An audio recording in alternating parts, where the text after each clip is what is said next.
TV 999 news కి స్వాగతం. ముందుగా ముఖ్యాంశాలు.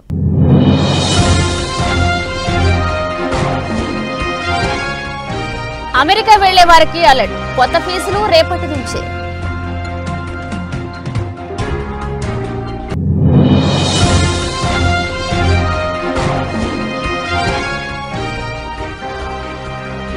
ఇండియా కూటమి ర్యాలీ, ఢిల్లీలో భారీ భద్రత.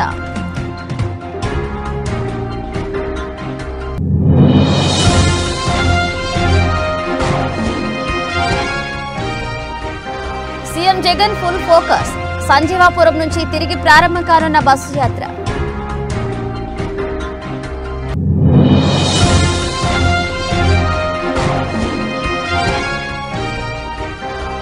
నాలుగు పాయింట్ల ఫార్ములాతో సీఎం జగన్ దూకుడు, నేడు బస్సు యాత్రకు బ్రేక్.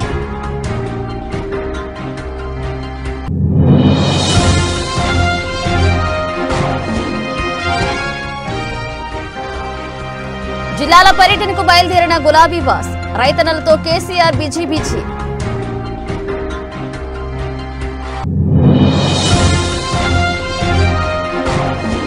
కాంగ్రెస్ పార్టీలో చేరిన బీఆర్ఎస్ ఎమ్మెల్యే కడియం శ్రీహరి కూతురు కావ్య కండువా కప్పి పార్టీలోకి ఆహ్వానించిన CM Revanth Reddy.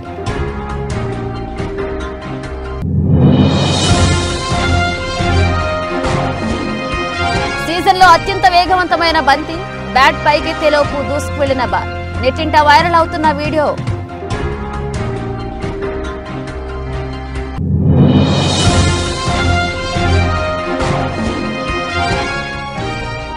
Super fast గా జై హనుమాన్ వర్, అంజనాద్రి లొకేషన్ అదిరిపోయిందిగా, వీడియో షేర్ చేసిన ప్రశాంత్ వర్మ.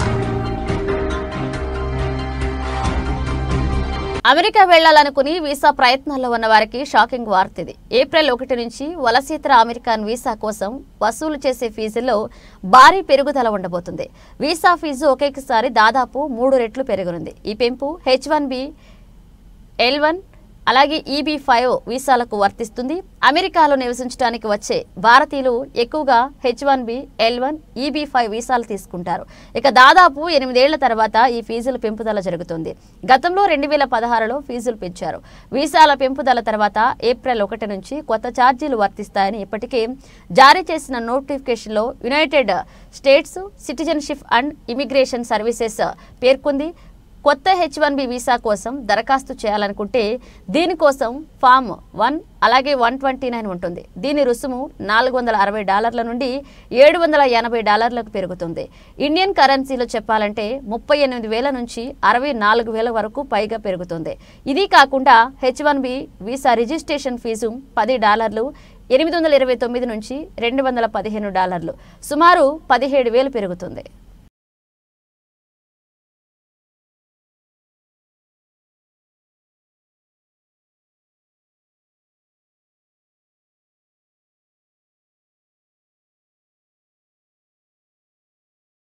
రామ్లీలా మైదానం వద్దకు నేతలు, కార్యకర్తలు పెద్ద ఎత్తున చేరుకుంటున్నారని ఢిల్లీ మంత్రి అతిషి అన్నారు.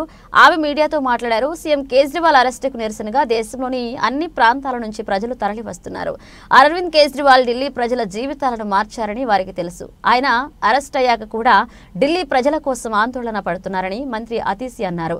రామ్లీలా మైదానం వద్దకు నేతలు, కార్యకర్తలు పెద్ద ఎత్తున చేరుకుంటున్నారని ఢిల్లీ మంత్రి అతిషి అన్నారు. ఆమె మీడియాతో మాట్లాడారు. సీఎం కేజ్రీవాల్ అరెస్టుకు నిరసనగా దేశంలోని అన్ని ప్రాంతాల నుంచి ప్రజలు తరలి వస్తున్నారు. అరవింద్ కేజ్రీవాల్ ఢిల్లీ ప్రజల జీవితాలను మార్చారని వారికి తెలుసు. ఆయన అరెస్ట్ అయ్యాక కూడా ఢిల్లీ ప్రజల కోసం ఆందోళన పడుతున్నారని మంత్రి అతీష్ అన్నారు. అలాగే నకిలీ దర్యాప్తు పేరుతో మనల్ని, మా పార్టీని గత 2 ఏళ్లుగా కేంద్రంలోని బీజేపీ టార్గెట్ చేసిందని ఆప్ జాతీయ అధికార ప్రతినిధి ప్రియాంక కక్కర్ అన్నారు. రామ్లీలా మైదానంలో విపక్షాల ఇండియా కూటమి ర్యాలీ సందర్భంగా ఆమె మీడియాతో మాట్లాడుతూ ఈ వ్యాఖ్యలు చేశారు. ఎటువంటి ఆధారాలు లేకుండా కొందరి నకిలీ ప్రకటనలతో సిట్టింగ్ సీఎంను అరెస్ట్ చేశారు. ఇది మా పార్టీ గొంతు నొక్కాలనే కుట్రలో భాగమన్నారు. ఎవరైతే బీజేపీని ప్రశ్నిస్తారో వాళ్లను జైల్లో తోయడమే వారి పని అని ప్రియాంక మండిపడ్డారు. और जन सैलाब उमड़ने लगा है। आज दिल्ली के अनेकों हिस्सों से, देश के अनेकों हिस्सों से कोई अपनी गाड़ी में, कोई बस में, कोई मेट्रो में, कोई मोटरसाइकिल में अरविंद केजरीवाल जी की गिरफ्तारी के खिलाफ आज यहाँ पे रामलीला मैदान में इकट्ठा हो रहे हैं। दिल्ली के लोगों को पता है कि अरविंद केजरीवाल ही वो व्यक्ति है जिन्होंने उनकी जिंदगी बदली है। चाहे 24 घंटे बिजली देनी हो, फ्री बिजली देनी हो, उनके बच्चों को अच्छा स्कूल देना हो, मोहल्ला क्लिनिक में फ्री इलाज देना हो, महिलाओं को फ्री बस यात्रा देनी हो, ये सब कुछ उनके बेटे, उनके भाई अरविंद केजरीवाल ने किया है। तो आज दिल्ली वालों में भी और देश के अलग अलग हिस्सों में भी लोगों में बहुत रोष है और भारी संख्या में लोग आज रामलीला मैदान आ रहे हैं। सीएम की वाइफ भी आएंगी, कहा जा रहा है कि सीएम का मैसेज पड़ेगा। देखिए, अरविंद केजरीवाल जी के मन में सिर्फ और सिर्फ दिल्ली वाले रहते हैं। एक ऐसे समय में जब वो गिरफ्तार हैं, एक ऐसे समय में जब उनको पता नहीं है वो कब हिरासत से बाहर आने वाले हैं, आज भी वो दिल्ली वालों के बारे में सोच रहे हैं। दिल्ली वालों के द्वारा नोटिस भिजवा रहे हैं, प्रदर्शन कर रहे हैं, आप लोग क्या कहेंगे? ये सरकार इतनी डरी हुई है, कांग्रेस पार्टी से इतनी डरी हुई है, उन्हें लग रहा है कि उनके सत्ता उनके हाथ से जाने वाले हैं, तो वो लोकतंत्र को खत्म करने का जो काम कर रहे हैं वो सही नहीं है। कांग्रेस पार्टी से लड़ो ना, आप कांग्रेस पार्टी से आओ, मैदान में दो हाथ करो, लेकिन जिस तरह से अलोकतांत्रिक तरीके से कार्य किया जा रहा है, इस देश के अंदर केंद्र सरकार के संस्थानों का दुरुपयोग किया जा रहा है, हम उसके विरोध में हैं। हम आईटी के विरोध में हैं, हम केंद्र सरकार की ईडी के विरोध में, हम केंद्र सरकार के सीबीआई के विरोध में। क्यों? क्योंकि वो विपक्षी पार्टियों को टारगेट कर रही है, वो डराना चाहती है, लेकिन उन्हें ये नहीं पता ये कांग्रेस पार्टी है, ये कांग्रेस पार्टी के लोग हैं। आप हमको नोटिस दे सकते हो, आप हमारे ఆంధ్రప్రదేశ్ ఎన్నికలకు సమయం దగ్గర పడుతుండటంతో వైసీపీ అధినేత సీఎం జగన్మోహన్ రెడ్డి దూకుడు పెంచారు. మేమంతా సిద్ధం బస్సు యాత్రలో ఎన్నికల ప్రచారాన్ని నిర్వహిస్తున్నారు. కాగా మేమంతా సిద్ధం యాత్రకు స్వల్ప విరామం ప్రకటించారు. క్రైస్తవుల పర్వదినం ఈస్టర్ కావడంతో ఈ రోజు ప్రచారానికి బ్రేక్ వేశారు. బస్సు యాత్రకు బ్రేక్ ఇచ్చిన సీఎం జగన్ అనంతపురం జిల్లాలోని ఈస్టర్ను జరుపుకోనున్నారు. ధర్మవరం నియోజకవర్గంలోని సంజీవాపురంలో కుటుంబ సభ్యులతో కలిసి ఈస్టర్ వేడుకల్లో పాల్గొనున్నారు. దీంతో పాటు సీఎం జగన్ ఇవాళ ముఖ్య నాయకులు కార్యకర్తలు భేటీ కానున్నారు. వచ్చే ఎన్నికల్లో గెలిపే లక్ష్యంగా జగన్ వారికి పలు సూచనలు ఇవ్వనున్నారు. కాగా మేమంతా సిద్ధం బస్సు యాత్ర రేపు సంజీవాపురం నుంచి తిరిగి ప్రారంభం కానుంది. నిన్న అనంతపురం జిల్లాలో సీఎం జగన్ బస్సు యాత్రకు జనం నీరాజనం పట్టారు. గుత్తి మొత్తంగా జనసంద్రంగా మారింది. భారీ జనసందోహం, పూల వర్షం మధ్య సీఎం జగన్ రోడ్ షో సాగింది. తపోవనం, గుత్తి, పామిడి సహా అన్ని ప్రాంతాల్లో జగన్ బస్సు యాత్రకు పెద్ద ఎత్తున జనం హాజరయ్యారు.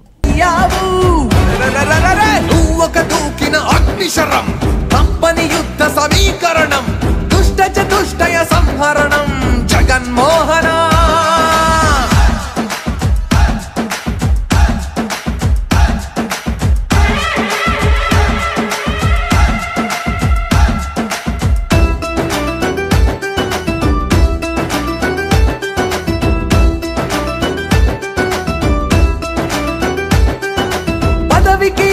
వేళ ఖజానా ఖాళీగుంటే కరోనా రాష్ట్రాన్నే ఘోరంగా భయపెడితే ధైర్యంతో ప్రజలను కాచి కష్టంలో గట్టెక్కించి రాష్ట్రానికి సంక్షేమం అభివృద్ధే చూపావు. ఆంగ్లం విద్యం దిస్తూ చదువులకే తండ్రయ్యావు, వైద్యం అందిస్తూ నారాయణు. 2019లో ఏం చేస్తామో చెప్పి ఓట్లు అడిగాం, ఇప్పుడు చేసింది చెప్పి ఓట్లు అడుగుతాం. Simple concept, single agenda. సామాజిక న్యాయం చేస్తామన్నాం, చేసి చూపించాం. రైతును రాజును చేస్తామన్నాం, ఆ స్థాయిలో నిలబెట్టాం. ఇలా సాగుతోంది జగన్ ప్రచారం. 4 పాయింట్ ఫార్ములాలో సామాజిక న్యాయం, రైతు సంక్షేమంపై జగన్ చెబుతున్న పిన్ పాయింట్ అంశాలేంటి? సూటిగా సుత్తి లేకుండా 4 మాటలు. చంద్రబాబు 5 ఏళ్ల పరిపాలనలో జరిగిందేంటి? ఈ 58 నెలల్లో తాను చేసిందేంటి? Just 4 point formula. ప్రజల్లో ఎలాంటి కన్ఫ్యూజన్ నింపాలనుకోవడం లేదు సీఎం జగన్. బ్యాంకుకు వెళ్ళండి, అకౌంట్లలో పడిన డబ్బులు చూడండి. 5 ఏళ్లకు ముందు ఇలా డబ్బులు పడ్డాయో లేదో కంపేర్ చేసుకోండి అంటూ చంద్రబాబు పాలన పైన, తన పనితనం పైన క్లియర్ పిక్చర్ ఇస్తున్నారు. ఇక విద్య, మహిళా సాధికారత, రైతు సంక్షేమం, సామాజిక న్యాయం, ఈ 4 అంశాలపై మాట్లాడుతున్న మాటలు జనంలోకి సూటిగా వెళుతున్నాయి. ఇక ప్రతిపక్షాలకు సూటిగా తగులుతున్నాయి. తాను ఎంపిక చేసిన అభ్యర్థులందరూ పేదవాళ్లేనంటూ ఒక్కొక్కరిని జిల్లా ప్రజలకు పరిచయం చేశారు. ఈ ఎన్నికలను పేదలకు పెత్తందారులకు మధ్య జరుగుతున్న యుద్ధంగా అభివర్ణించారు సీఎం జగన్. దానికి తగ్గట్టుగానే ఈసారి ఎలాంటి అభ్యర్థులను ప్రజల ముందుకు తీసుకువస్తున్నారో వివరించారు. రైతు బాగుంటేనే రాష్ట్రం సుభిక్షంగా ఉంటుంది, దేశం బాగుంటుంది. రైతులకు మేలు జరిగే పథకాలు అందించడంలో వైఎస్ వారసత్వాన్ని అనుసరిస్తున్న సీఎం జగన్ ఈ 58 నెలల్లో రైతులకు చేసిందేమిటో వివరించారు. పెట్టుబడి సాయంగా ప్రతి రైతుకు ఏటా 13,500 విపత్తులతో నష్టపోయిన రైతుల ఖాతాలకు 1,294 కోట్లు, ఇన్సూరెన్స్ సొమ్ము కింద రైతులకు 7,802 కోట్లు, 10,778 రైతు భరోసా కేంద్రాలు, రైతు భరోసా కింద 33,300 కోట్లు ఇలా 58 నెలల్లో చేసింది చెప్పారు. ఇక అదే సమయంలో 2014లో చంద్రబాబు ఇచ్చిన హామీలేంటి, చేయకుండా దాటవేసినవి ఏంటో కూడా సవివరంగా ప్రజలకు ముందుంచారు. ఆనాటి మేనిఫెస్టో చూపిస్తూ చంద్రబాబు పాలనపై పంచులు వేశారు. రైతు రుణమాఫీ, డ్వాక్రా రుణాల మాఫీ, ఆడపిల్ల పుడితే 25,000, నిరుద్యోగ భృతి, 3 సెంట్ల భూమి ఇలా 650 హామీలు ఇచ్చారంటూ మరొకసారి గుర్తు చేశారు సీఎం జగన్.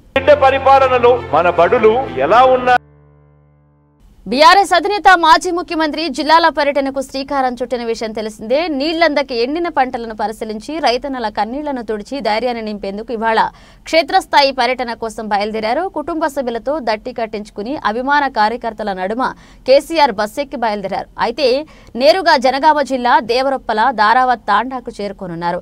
తొలుత ఉదయం 10:30 గంటలకు జనగామ జిల్లాలోని దారావత్ తాండాకు చేరుకుని ఎండిపోయిన పంట పొలాలను పరిశీలిస్తారు. ఉదయం 11:30 గంటలకు సూర్యాపేట జిల్లాలోని తుంగతుర్తి, ఆర్వపల్లి, సూర్యాపేట రూరల్ మండలాల్లో పర్యటిస్తారు. మధ్యాహ్నం 1 గంటకు సూర్యాపేట రూరల్ మండలం నుంచి బయలుదేరి మధ్యాహ్నం 1:30 గంటలకు సూర్యాపేట ఎమ్మెల్యే క్యాంపు కార్యాలయానికి చేరుకుంటారు. మధ్యాహ్నం 2 గంటలకు ఎమ్మెల్యే క్యాంపు కార్యాలయంలో భోజనం చేస్తారు. మధ్యాహ్నం 3 గంటలకు మీడియా సమావేశం నిర్వహించుతున్నారు. మధ్యాహ్నం 3:30 గంటలకు ఎమ్మెల్యే క్యాంపు కార్యాలయం నుంచి నల్గొండ జిల్లాకు బయలుదేరుతారు. సాయంత్రం 4:30 గంటలకు నిడమానూరు మండలానికి చేరుకుని అక్కడ ఎండిపోయిన పంటలను పరిశీలిస్తారు. ఇక సాయంత్రం 6 గంటలకు నిడమానూరు నుంచి బయలుదేరి తిరిగి ఎర్రవెల్లి వెళ్తారు. రోడ్డు మార్గంలో ప్రయాణించి రాత్రి 7 గంటలకు ఎర్రవెల్లి చేరుకుంటారు.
మాజీ మంత్రి బీఆర్ఎస్ ఎమ్మెల్యే కడియం శ్రీహరి కాంగ్రెస్ పార్టీలో చేరారు. ఆయన కుమార్తె కడియం కావ్యతో కలిసి ఆదివారం ఉదయం సీఎం రేవంత్ నివాసానికి వెళ్లారు. అక్కడ సీఎం రేవంత్ రెడ్డి తెలంగాణ కాంగ్రెస్ ఇన్ఛార్జ్ దీపదాస్ మున్షి సమక్షంలో కాంగ్రెస్ పార్టీ కండువా కప్పుకున్నారు.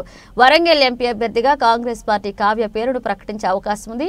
కడియం శ్రీహరి, కావ్యాలు శనివారమే కాంగ్రెస్ పార్టీలో చేరాల్సి ఉంది. అయితే శ్రీహరి తన నియోజకవర్గంలో ఆయన వర్గీయులతో సమావేశమయ్యారు. ఇక సమావేశం ఆలస్యం కావడంతో సీఎం రేవంత్ రెడ్డి అపాయింట్మెంట్ ఇచ్చిన సమయానికి చేరుకోలేకపోయారు. ఆ తర్వాత రేవంత్ రెడ్డి సచివాలయంలో పలు సమీక్షల్లో పాల్గొన్నారు. దీంతో శనివారం కడియం శ్రీహరి ఆమె కూతురు కాంగ్రెస్ పార్టీలో చేరేందుకు అవకాశం లేకుండా పోయింది. ఆదివారం ఉదయమే రేవంత్ నివాసానికి చేరుకున్న కడియం శ్రీహరి కావ్యాలకు సీఎం రేవంత్ రెడ్డి సమక్షంలో దీపదాస్ మున్షి పార్టీ కండువా కప్పి కాంగ్రెస్ లోకి ఆహ్వానించారు.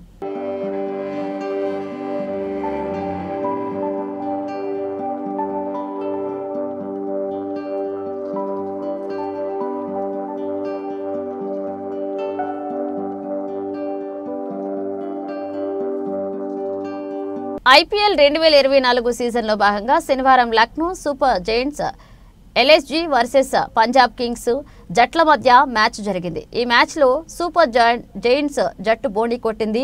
తొలి మ్యాచ్లో రాజస్థాన్ చేతిలో ఓడిపోయిన ఆ జట్టు పంజాబ్ కింగ్స్ జట్టుపై 21 పరుగుల తేడాతో విజయం సాధించింది. తొలుత బ్యాటింగ్ చేసిన ఎల్ఎస్జీ జట్లు నిర్ణీత ఓవర్లలో 8 వికెట్లు నష్టపోయి 199 పరుగులు చేసింది. 200 పరుగుల లక్ష్యంతో బ్యాటింగ్ చేసిన పంజాబ్ జట్టు నిర్ణీత ఓవర్లలో 5 వికెట్లు కోల్పోయి 178 పరుగులు మాత్రమే చేయగలిగింది. ఈ మ్యాచ్లో 21 ఏళ్ల కుర్రాడు అదరగొట్టాడు. ఈ ఐపీఎల్ సీజన్లో అత్యంత వేగవంతమైన బంతుల్లో పంజాబ్ బ్యాటర్లను ఉక్కిరిబిక్కిరి చేశాడు. ఢిల్లీకి చెందిన right arm pacer Mayank Yadav Lucknow super Giants జట్టు తరపున శనివారం ఐపీఎల్లో అడుగుపెట్టాడు. అరంగేట్రం మ్యాచ్లోనే అత్యంత వేగవంతమైన బంతులతో పంజాబ్ బ్యాటర్లకు చుక్కలు చూపించాడు. ఛేదనలో చెలరేగిపోతున్న పంజాబ్ బ్యాటర్లకు కళ్లెం వేసింది మయాంకే. పంజాబ్ జట్టు కోల్పోయిన తొలి 3 వికెట్ల మయాంక్ తీసినవే. యువ బౌలర్ తాటికి బెయిర్స్టో ధావన్ సైతం ఇబ్బంది పడ్డారు. బెయిర్స్టోతో పాటు ప్రభు సిమ్రాన్ జితేష్ శర్మ వికెట్లు సమర్పించేసుకున్నారు.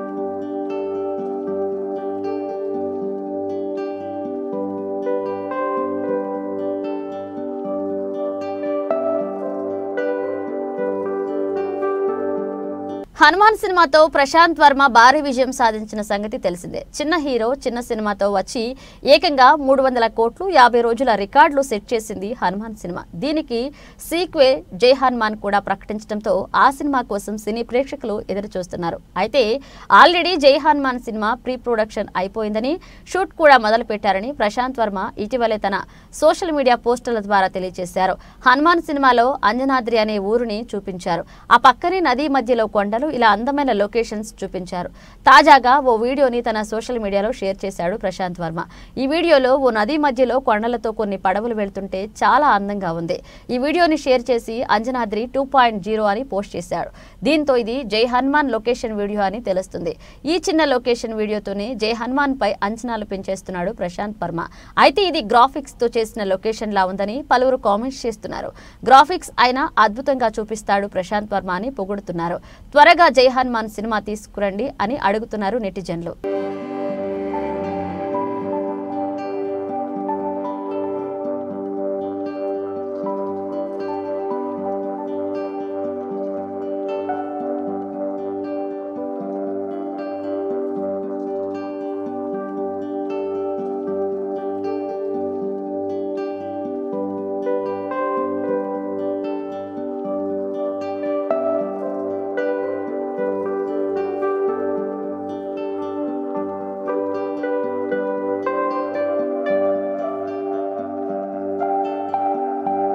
పాపికొండల నేషనల్ అటవీ ప్రాంతంలో అద్భుతం దృశ్యం చోటు చేసుకుంది.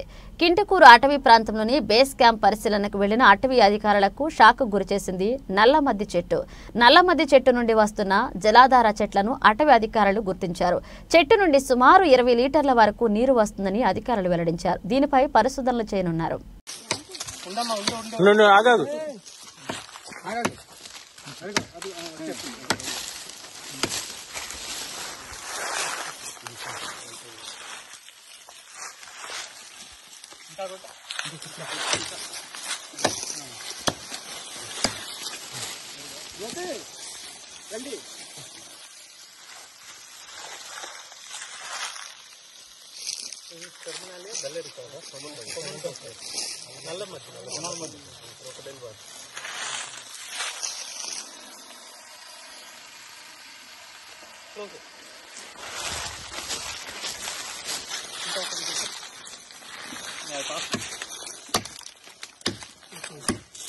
కర్నూలు జిల్లా ఎమ్మిగనూరులో మేము సిద్ధం సభకు వస్తున్న సీఎం జగన్ దగ్గరకు వెళ్లి వైఎస్ఆర్ పార్టీ 5 సంవత్సరాల కాలంలో దళితులకు జరిగిన అన్యాయాల గూర్చి, దళితులు 27 పథకాలు, ఎస్సీ సప్లాన్ నిధులు, ఎస్సీ చట్టాల నిర్వీర్యం గూర్చి వివరించడానికి వెళుతున్న సమతా సైనిక్ దళ్ టీం సభ్యులను అరెస్ట్ చేశారు పోలీసులు.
నర్సాపూర్ పట్టణంలోని సంగారెడ్డి మార్గంలోని ఉన్న అక్షర ప్లానెట్ స్కూల్ ఎదురుగా ప్రమాదకరంగా స్కూల్ గేటుకు దగ్గరగా ట్రాన్స్ఫార్మర్ ఉంది. ఈ ట్రాన్స్ఫార్మర్ కు విద్యుత్ అధికారులు ఎలాంటి కంచె ఏర్పాటు చేయకపోవడంతో పిల్లలకు ప్రమాదకరంగా ఉంది.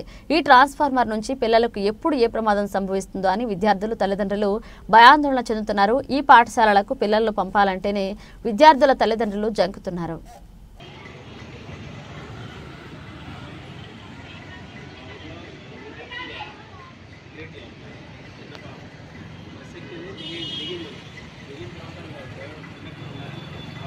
తిరుమలగిరి మండల కేంద్రంలో ఎమ్మెల్యే క్యాంప్ కార్యాలయంలో ఏర్పాటు చేసిన విలేకరుల సమావేశంలో తుంగతుర్తి శాసనసభ్యులు మందుల సామేల్ మాట్లాడుతూ, తుంగతుర్తి నియోజకవర్గంలో ఏం అభివృద్ధి చేసినావు, ఏ ముఖం పెట్టుకుని వస్తున్నావు కేసీఆర్ అని ప్రశ్నించారు. మీ బీఆర్ఎస్ ప్రభుత్వంలో మా నియోజకవర్గానికి ఎన్ని నిధులు కేటాయించావో చెప్పాలన్నారు కేసీఆర్. తుంగతుర్తి రుద్రమ్మ చెరువును రిజర్వాయర్ చేస్తా అంటివి, 100 పడకల హాస్పిటల్ కడతానంటివి, డబుల్ బెడ్రూమ్ ఇండ్లు ఇస్తానంటివి, ఇవాళ ఏ ముఖం పెట్టుకుని వస్తున్నావు? మా తెలంగాణ బిడ్డలు నీకు ఓటుతో బుద్ధి చెప్పినా కానీ మా కాంగ్రెస్ ప్రభుత్వం పైన చిల్లర రాజకీయాలు మారడం లేదు. ఇవాళ కాళేశ్వరం నుంచి మీ తుంగతుర్తికి నీళ్లు వస్తున్నాయి, మొత్తం తెలంగాణకు నీళ్లు వస్తున్నాయని మాట్లాడుతున్నావు. నీ ప్రభుత్వంలో కాళేశ్వరంపై లక్షల కోట్ల అభివృద్ధి చేసి మేడిగడ్డ బ్యారేజ్ను 3 ఏళ్లకే కురింగిపోయేటట్లుగా చేస్తే నీళ్లు నిల్వ ఉంటే బ్యారేజ్ కూలిపోతుందేమోననే భయంతో అక్టోబర్ నెలలోనే నీళ్లు వదిలేశారన్నారు. ఈ నీళ్లు తక్కువ కావడానికి ఎవరు కారణం? మీరు కాళేశ్వరం నాణ్యత లేకుండా కట్టిరు కాబట్టి కాళేశ్వరం ఉండబడిన నీళ్లు అక్టోబర్లోనే మీరు రిలీజ్ చేసింది కనుక నీళ్లు తక్కువైనాయి. తర్వాత మీరు ఇసుక దోపిడీ చేశారు కాబట్టి ఇసుక కింద నీళ్లు కూడా పోయినాయి. ఇసుక దోపిడీ చేసిరి, కాళేశ్వరం నీళ్ళను దోపిడీ చేసిరి, అన్నిటి దోపిడీ చేసి ఇవాళ తెలంగాణ ఆగం చేసిరి. తుంగతుర్తి ప్రజలకు ఏం చేద్దామని వచ్చాడో చెప్పాలి కేసీఆర్. నువ్వు ఇంతకుముందు పెట్టిన ఎమ్మెల్యే అరాచకాలకు సమాధానం చెప్పాలి, దళిత బంధు తిన్నందుకు సమాధానం చెప్పాలి, మంది మీద దాడులు చేసిన సమాధానం చెప్పాలి, దోపిడీ చేసిన సమాధానం చెప్పాలి. నీ అల్లుడు వచ్చి హరీష్ రావు వచ్చి రుద్రమ్మ చెరువును రిజర్వాయర్ చేస్తానని చెప్పిండు, బొంకు మాటలు మాట్లాడి బొంకిరు పోయి రవతలు పడ్డారు, దానికి సమాధానం చెప్పాలి. కనుక మీరు చేసిన అరాచకం, మీరు చేసిన దోపిడీ రాష్ట్రం మొత్తం కూడా మొన్న నవంబర్ 30 తారీఖు నాడు మీకు ప్రజలు సమాధానం చెప్పారు. అయినా కూడా ఏదో కొద్దిగా మేలు జరుగుతుంది అనుకుంటారు కానీ మీకు పార్లమెంట్ ఎన్నికల్లో ఒక్క సీటు కూడా వచ్చే అవకాశం లేదు. తెలంగాణ ప్రజలు బులెటిన్ ముగించే ముందు హెడ్లైన్స్ మరోసారి.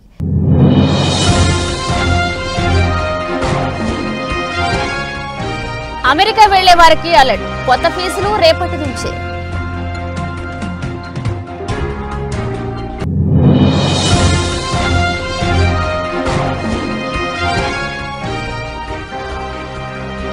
ఇండియా కూటమి ర్యాలీ, ఢిల్లీలో భారీ భద్రత.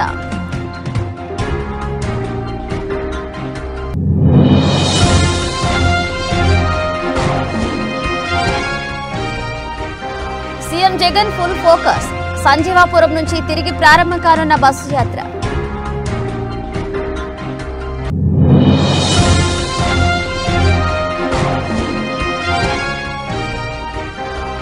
నాలుగు పాయింట్ల ఫార్ములాతో సీఎం జగన్ దూకుడు. నేడు బస్సు యాత్రకు బ్రేక్.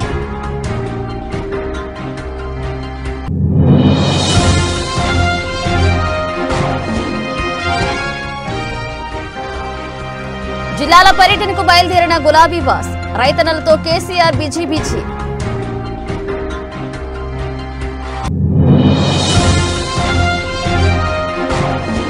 కాంగ్రెస్ పార్టీలో చేరిన బీఆర్ఎస్ ఎమ్మెల్యే కడియం శ్రీహరి కూతురు కావ్య కండువా కప్పి పార్టీలోకి ఆహ్వానించిన CM Revanth Reddy.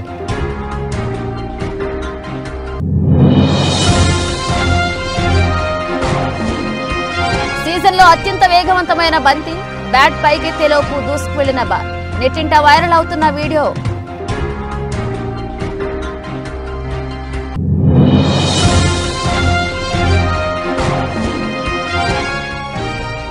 Super fast గా జై హనుమాన్ వర్క్. అంజనాద్రి లొకేషన్ అదిరిపోయిందిగా. వీడియో షేర్ చేసిన ప్రశాంత్ వర్మ. ఇవి ఇప్పుడు ఒక అప్డేట్స్. మన అప్డేట్స్ తో మళ్ళీ కలుద్దాం.